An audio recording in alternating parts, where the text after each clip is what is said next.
Sun pictures உடைய தயாரிப்புல பிரம்மாண்டமா கூலி திரைப்படம் உருவாகி இருக்கு. இயக்குனர் லோகேஷ் கனகராஜ் இயக்கத்துல சூப்பர் ஸ்டார் ரஜினிகாந்த் நடிப்புல உருவாகி இருக்கிற கூலி திரைப்படம் ஆகஸ்ட் 14 வெளியாக போகுது.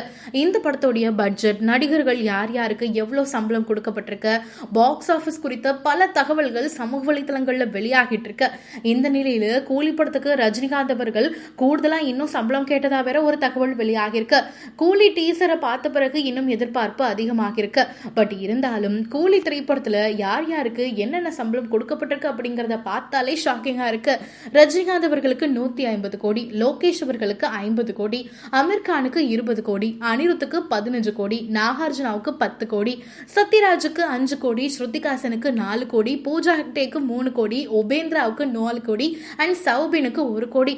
ஆக மொத்தம் சம்பளத்தை கணக்கு பண்ணாலே 262 கோடி சம்பளமா கொடுக்கப்பட்டிருக்கு.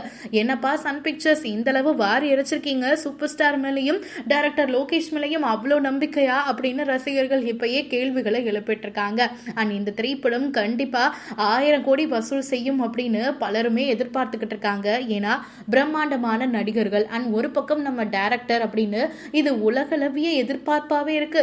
வெயிட் பண்ணி பார்க்கலாம். கூலி டீசரை வச்சு பார்க்கும் போதே பலரும் இப்போ பல மாதிரி பேச தொடங்கியிருக்காங்க. ரஜினிகாந்தும் சத்யராஜும் ரொம்ப ஃப்ரெண்ட்ஸா இருக்காங்க. சத்யராஜுடைய மகள் தான் ஸ்ருதிஹாசன். சத்யராஜுக்கு ஏதோ ஒரு பிரச்சனை, அவரை காப்பாத்துறதுக்காக தான் அவருடைய மகளுக்காக ரஜினிகாந்த் மறுபடியும் களத்துல இறங்குறாரு. அதுக்கப்புறம் சம்பவங்கள் என்ன நடக்குது அப்படிங்கிறது தான் கதைக்களமா இருக்கும் அப்படின்னு இப்பவே கூலி டீசரை பார்த்தே பலரும் கதை சொல்ல ஆரம்பிச்சிருக்காங்க. ஸோ சோஷியல் மீடியால வரக்கூடிய இந்த படம் கதைக்களத்தோட ஒன்றாகுதா அப்படிங்கறத வெயிட் பண்ணி பார்ப்போம். கூலி திரைப்படம் பத்தி நீங்க என்ன நினைக்கிறீங்க அப்படிங்கறத மறக்காம ஷேர் பண்ணிக்கோங்க.